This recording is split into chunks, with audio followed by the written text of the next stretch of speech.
Hola, muy buenos días. Soy Daniel Soto, estratega jefe de inversiones Sura. Quiero darles la bienvenida a nuestra edición de mercado junio 2022. Esta información va a estar disponible para ustedes durante este mes, de tal forma de que puedan revisarla nuevamente en caso de que lo requieran. Vamos directamente a ver qué es lo que ha pasado durante el mes de mayo y qué es lo que nos espera en términos de actividad económica y retornos para los próximos meses. Desde inicio de año hemos tenido un retorno bastante, podríamos decirlo, inédito en el IPSA, con un 22,7% desde el inicio de año medido en pesos, lo cual definitivamente ya está totalmente desacoplado de lo que ha pasado en el mundo, donde tenemos a la mayoría de las bolsas desarrolladas y emergentes con rendimientos en pesos en torno a un menos 15% promedio, en donde tenemos emergentes liderando con menos 14,8%, donde ahí por lejos lo que mejor le ha ido es a Latinoamérica, y con Japón como la peor plaza medida en pesos desde el inicio de año con un menos 17,4%. Si nos vamos a ver los rendimientos de mayo, lo que destaca negativamente son las dos principales economías del mundo, China y Estados Unidos.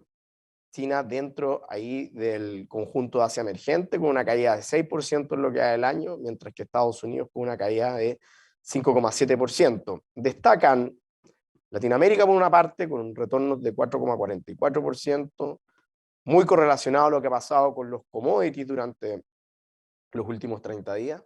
Y por otra parte Chile con un retorno de 7,31%, principalmente impulsado con lo que ha pasado con Sokimich. Esto es una situación también bastante inusual que vamos a ver más adelante cuando nos centremos en el mercado local.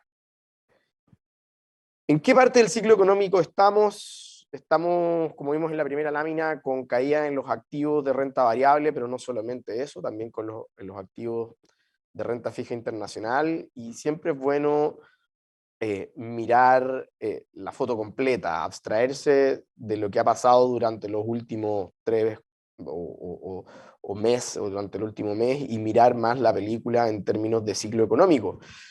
Y como todos sabemos, venimos de una situación bastante especial en donde tuvimos a todo el mundo encerrado por la pandemia, donde hubo estímulos fiscales muy fuertes, donde hubo estímulos monetarios también muy importantes, en donde hubo una disrupción de la cadena de suministros, lo cual finalmente nos llevó a una situación de inflación que no veíamos hace décadas en los países desarrollados,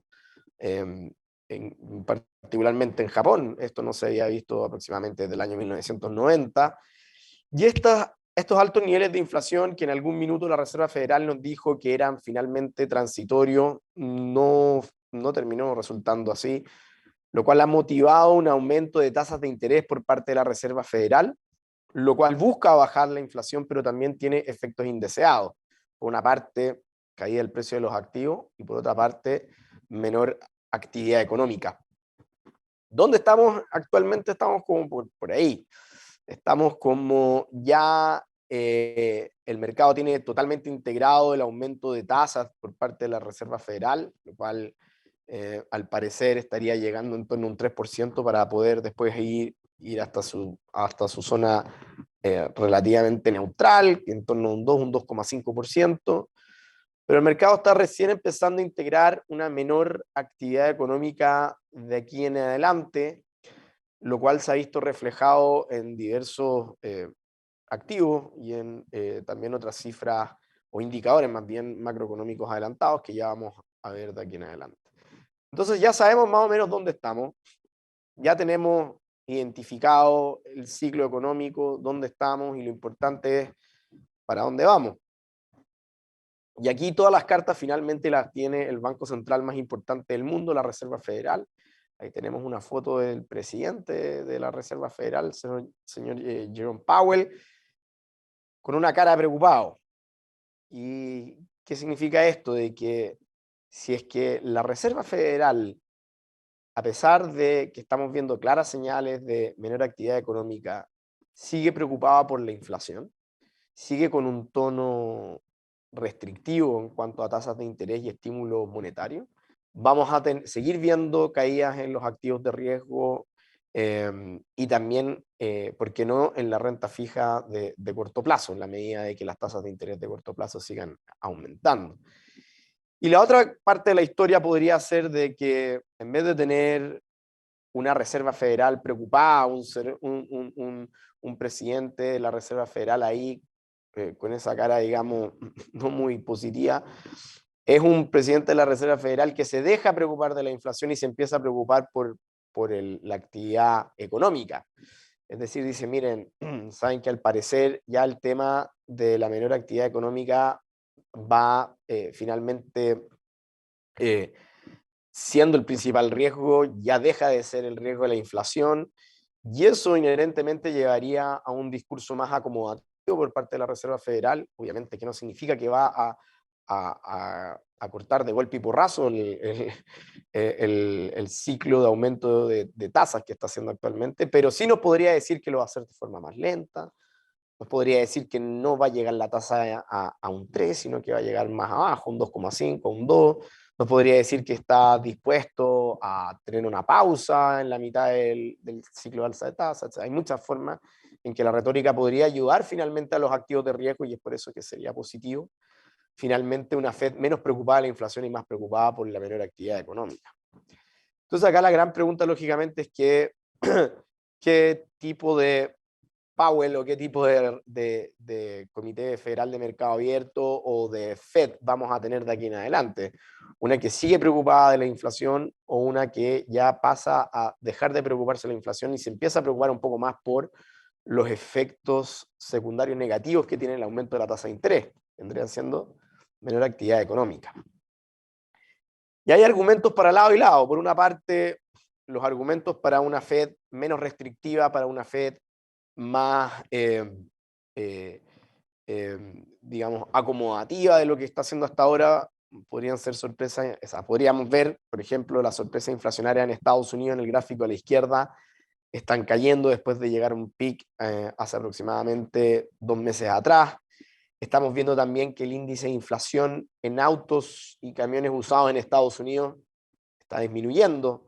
Esto era puede ser un claro síntoma de que las disrupciones de la cadena de suministro están volviendo a la normalidad. Recordemos que en algún minuto la compra de autos se disparó por los grandes estímulos fiscales que hubo en Estados Unidos y en el resto del mundo. Sin embargo, la disrupción de la cadena de suministros hizo que las entregas de autos se demoraran meses y hasta años, lo cual inundó de demanda al mercado de autos y camiones usados en Estados Unidos, lo cual hizo subir tremendamente el precio, como ustedes pueden ver ahí. Actualmente este índice está empezando a caer, lo cual también podría ser una señal de que estamos viendo el fin de lo peor en términos de la disrupción de la cadena de suministro. Otros argumentos también para decirle a la Reserva Federal de que sea menos contractiva tienen que ver con lo que nos está diciendo el mercado de bonos, en donde los premios por inflación a 2, 5, 7 y hasta 10 años están cayendo, como vemos en el gráfico a la izquierda. Y también podemos ver que las condiciones financieras se han apretado bastante, como nos indica este índice de Goldman Sachs, en donde mientras más sube este índice, nos está diciendo que las condiciones financieras están más apretadas para la economía. Por lo tanto, que esa foto podría decirle a la Reserva Federal, misión cumplida, no hay por qué seguir apretando, sobre todo cuando empezamos a mirar ya indicadores de crecimiento, en donde las expectativas de crecimiento para el 2022 en Estados Unidos han caído aproximadamente un 4,25%, que fueron los niveles más altos que vimos en septiembre del 2021, a niveles en torno a un 2,5%, como podemos ver en el gráfico a la izquierda. Siguen siendo niveles altos en términos de la velocidad crucero de crecimiento que tiene Estados Unidos, que es entre un 2 y un 2,5, pero hay que reconocer que la caída de las perspectivas ha sido bastante fuerte, no solo para el 2022, sino que para el 2023. Y otras señales también del mercado en donde se ve que hay caída importante de la actividad es en el mercado de real estate, el mercado inmobiliario en Estados Unidos, donde vemos que las condiciones para la compra de inmuebles en Estados Unidos, según la encuesta de la Universidad de Michigan, en el gráfico de la derecha, está en niveles que no habíamos visto desde el 2005, ni siquiera en lo peor de la crisis subprime vimos niveles tan bajos como los que estamos viendo ahora, debido lógicamente al aumento de las tasas de interés en los créditos hipotecarios en Estados Unidos, que no se habían visto niveles como estos hace décadas. Y está la otra cara de la moneda, que son los argumentos para que la Reserva Federal siga con este tono, digamos, restrictivo, con esta preocupación por la inflación y no por el crecimiento. Y es que principalmente el mercado laboral de Estados Unidos está muy apretado. Los costos laborales no agrícolas en Estados Unidos han aumentado de manera muy importante, como se ve en el gráfico de la izquierda, con respecto a su tendencia desde de largo plazo, desde el año 2005. Han aumentado bastante el gap que hay con respecto a la tendencia, o el espacio que hay con respecto a la tendencia. Es uno de los más altos que también hemos visto en casi 20 años. Y con respecto a la variación en 12 meses de los sueldos también, están creciendo en torno a un 6% según este índice de la Fed de Atlanta, niveles que tampoco habíamos visto hace casi 20 años. Y todos sabemos que mayores presiones salariales finalmente tienen una correlación muy alta con una inflación pujante. Y por otra parte, no está claro que el tema de la disrupción de la cadena de suministro se haya agotado, o sea, se haya mejorado del todo. Los recientes lockdowns o encierros en Shanghái y en otras ciudades en China ponen serias dudas con respecto a esto. Ahí vemos en el gráfico de la izquierda la actividad del puerto de Shanghái en la variación a 12 meses, el cual cayó aproximadamente un 20% en su última lectura, niveles que son muy parecidos a lo peor de la pandemia. Y si también nos aferramos a las palabras del presidente de la Reserva Federal, que dio hace muy poco una entrevista en el Wall Street Journal, que nos decía de que este no es un momento para matizar las lecturas de inflación. O sea, acá no empecemos a tomar las lecturas de inflación, a tratar de ver cuáles son los componentes que podemos sacar para finalmente autoconvencernos de que la inflación no es tan pujante como se muestra en el índice principal. No es el momento para hacer eso. Dice, necesitamos ver que la inflación baje de una manera convincente y hasta que no lo haga, seguiremos adelante. Eso también pone serias dudas de si la Reserva Federal finalmente los próximos 3 a 6 meses va a tomar un tono más suave con respecto a la política monetaria y va a dejar de preocuparse de la inflación o va a dejar de preocuparse tanto de la inflación y se va a empezar a preocupar algo más en el crecimiento. Por lo tanto, es un contexto económico dividido en donde hay preocupación por un lado por el crecimiento y otro lado preocupación por la inflación. En la preocupación por el crecimiento y menos de la inflación, el mercado de renta fija, les mostré, en donde los premios por inflación están cayendo, las cifras de crecimiento en todo el mundo, no solamente en Estados Unidos, se están corrigiendo a la baja. Y uno de los mercados más intensivos en trabajo y en capital es el mercado inmobiliario de Estados Unidos, que está teniendo una caída importante de la actividad. En general, esos son todos, digamos, argumentos para pensar en que la Reserva Federal podría preocuparse un poco menos de la inflación y un poco más del crecimiento. Y por el lado de la inflación tenemos, obviamente, que el tema de los costos laborales es el número uno, seguido por una posible disrupción de la cadena de suministro, una nueva disrupción de la cadena de suministro, producto de la política cero COVID en China.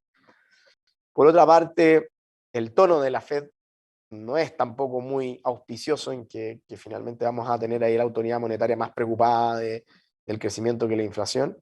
Y por último, el tema de la inercia de la inflación. La inflación es una... el aumento de los precios tiene una inercia bastante alta, es decir, una vez que comienza a andar, es muy difícil frenarla. Es, como dicen, es una especie de como bolón gigante de acero que una vez que empieza a andar, tratar de frenarlo o cambiarlo de dirección es tremendamente difícil. Vamos haciendo una analogía ahí como para que se pueda entender. Entonces, ¿cuáles son los antecedentes que tenemos y cuál es nuestro escenario central? En general, las preocupaciones en el mercado han estado rotando desde la inflación a la desaceleración del crecimiento. No es que ya se haya dejado de preocupar de la inflación el mercado, pero ya está empezando a tomar más preocupación el tema de la desaceleración que estamos viendo en el crecimiento. Esta mayor preocupación por el crecimiento no es una buena noticia per se, a menos de que la Fed también comunique cierta preocupación por esto. Si tenemos menores indicadores de crecimiento, pero tenemos a una Reserva Federal totalmente indolente ante estas cifras, finalmente esto obviamente no es una buena noticia. Tenemos argumentos de un pic de la inflación y tenemos argumentos de una inflación persistente, que ya los acabamos de ver. Por lo tanto, en nuestro escenario central, al igual que en el mercado de renta fija, vemos que hay más probabilidades de una inflación que tienda a ceder en los próximos 3 a 6 meses, lo que podría relajar el tono de la Fed. No estamos con una convicción alta de que la Fed vaya a relajar el tono, pero dado que hay muchas probabilidades de que la inflación tienda a ceder en los próximos meses, podríamos tener una Fed menos restrictiva en ese sentido, lo cual podría dar un alivio a los activos de renta variable que han sido bastante golpeados en los últimos 5 meses. El crecimiento está en clara desaceleración en Estados Unidos y también en el mundo, pero vemos poco probable una recesión en el corto plazo. Con todo, se espera un crecimiento de las utilidades corporativas en torno a un 10% para el mundo en el 2022. China se encuentra en plan de estímulos fuerte. Esto es importante, China es la segunda economía del mundo. Y el crecimiento de Estados Unidos, a pesar de que se ha visto corregido a la baja, todavía se espera que se encuentre en niveles en torno a su tendencia, y siendo más específico en la parte alta de su tendencia, un poco incluso más arriba que un 2,5%. Mantenemos, por lo tanto, una posición neutral entre renta fija y renta variable, esperando ver qué es lo que pasa con la lectura de inflación de aquí en adelante y cuál es finalmente la función de reacción por parte de la Reserva Federal. Los riesgos a este escenario central, hacia arriba o hacia abajo, son qué es lo que vaya a pasar con la inflación, lógicamente, la guerra en Europa, tema que hemos profundizado bastante en las últimas visiones de mercado. Esta vez la guerra está de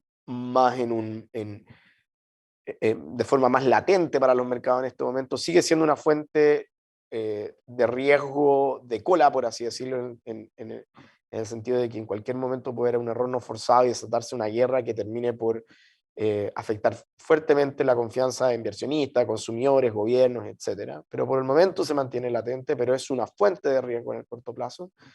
Y por otro lado, la pandemia, principalmente cuál es la función de reacción que van a tener las autoridades chinas frente a nuevos brotes. ¿Okay? Todo indica de que finalmente Beijing no va a poder seguir con las mismas medidas que ha tomado durante los últimos meses debido a la contracción brutal de la actividad en las ciudades en donde todo el mundo se quedó encerrado, principalmente Shanghai. Vamos a ver eso más adelante. Solamente un cambio en nuestra recomendación. Pasamos hacia emergente de neutral a sobreponderar y bajamos a Estados Unidos de sobreponderar a neutral. Ya vamos a explicar eso. En términos generales, estamos neutrales entre renta fija y renta variable. Nos gusta más la renta fija nacional que la internacional, algo que ha sido una buena decisión desde el inicio de año. Ya vamos a ver cómo ha andado la renta fija nacional. En la renta fija internacional, lo que más nos gusta son los bonos high yield. Y en la renta variable nacional tenemos una posición neutral. No vemos todavía motivos para subirnos a activos de riesgo en Chile. Entre renta variable emergente y desarrollada estamos neutrales, pero estamos con una mayor preferencia por Asia emergente, por la parte emergente, y por Japón en la parte de desarrollados. ¿Qué vemos en Asia emergente? Vemos 3 motivos para sobreponderar durante los próximos meses. Punto número 1, valorizaciones relativas muy deprimidas. Esto quiere decir que estaríamos comprando una bolsa que en este momento está barata. Segundo, estamos viendo impulso del crédito que sigue subiendo. Lo podemos ver ahí en el gráfico a la izquierda, donde finalmente el impulso del crédito ya llegó a un mínimo y en estos momentos hay esfuerzos genuinos por parte de las autoridades fiscales y monetarias de China por estimular la economía, una economía que está débil en este momento, pero de acuerdo a estos estímulos podríamos ver mayor actividad en el corto plazo. Y el tercer argumento vendría siendo de un gobierno que no puede seguir teniendo estas medidas de encierro tan draconianas con la población, dada la interrupción que esto genera en la actividad económica. Y recordemos que, como todo régimen autoritario, se necesita tener a la clase media eh, relativamente cómoda, evitando obviamente cualquier tipo de agitación social. Entonces, acciones baratas, estímulos fiscales y monetarios en pleno, digamos, despliegue, y por último, políticas cero COVID que deberían tender a ser menos estrictas de lo que lo hemos visto durante el último tiempo. Y por parte de Japón, nuestra preferencia es relativamente parecida. Tenemos una inflación en Japón que es de un 2,4%, es alta para Japón, pero es tremendamente baja en términos relativos a lo que vemos en todos los países desarrollados. Esto permite al gobierno tener política fiscal expansiva y están comprometidos con eso para aumentar la demanda. Y por otra parte, le da espacio al Banco Central de Japón seguir con su política monetaria fuertemente expansiva, la más expansiva del mundo. Recordemos que el Banco Central de Japón incluso compra, no solamente tiene las tasas, digamos, pegadas en cero, sino que también tiene programa de compra de bonos y también programa de compra de acciones, incluso para poder apuntalar la actividad.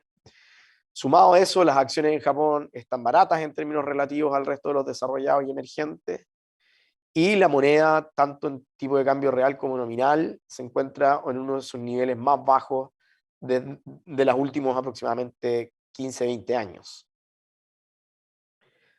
En el panorama local, las expectativas de una TPM en torno a un 10% ya están ubicadas en el mercado.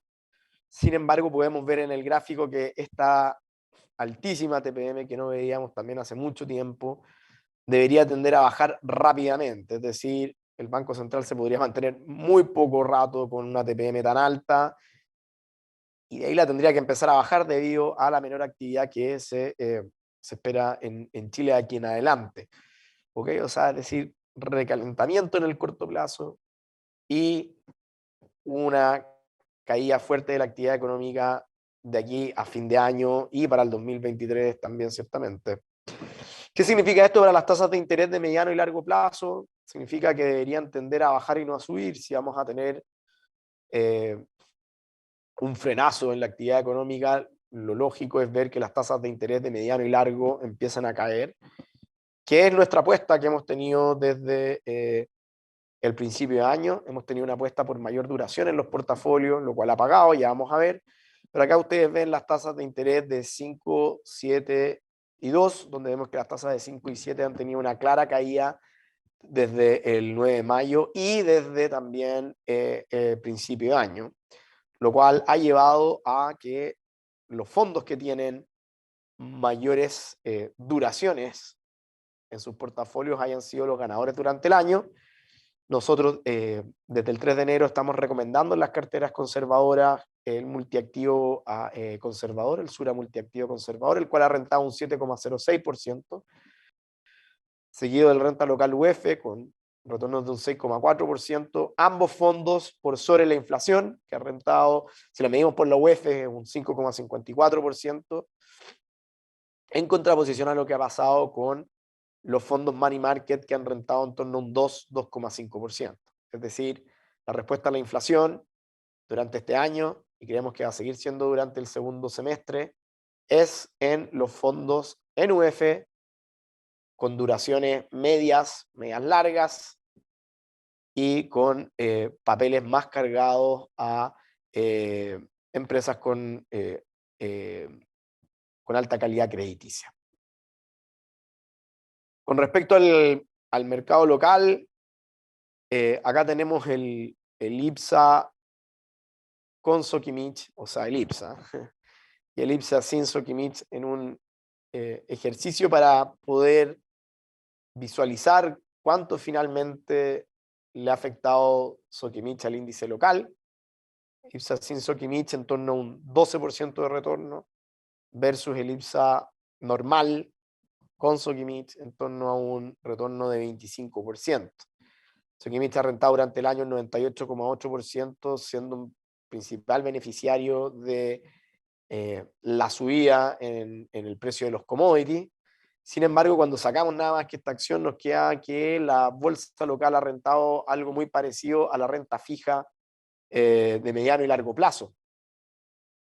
Por lo tanto, creemos que nuestra evaluación de riesgo-retorno con respecto a las acciones locales ha sido la correcta y seguimos con esta visión neutral. No tenemos una sobreponderación en las acciones locales debido a que vemos que ofrece más valor la renta fija en este caso que los activos de riesgo, los cuales tienen dos desafíos muy importantes en el corto plazo, que tienen que ver con la desaceleración económica y los eventos geopolíticos que se nos avecinan en los próximos 3 meses, 3 a 6 meses, principalmente el plebiscito de la nueva constitución y cómo diablos finalmente sigue esta historia del proceso constituyente después del plebiscito, lo cual ya prácticamente todos los analistas políticos nos están diciendo que esto no se termina ahí, el 4 de septiembre.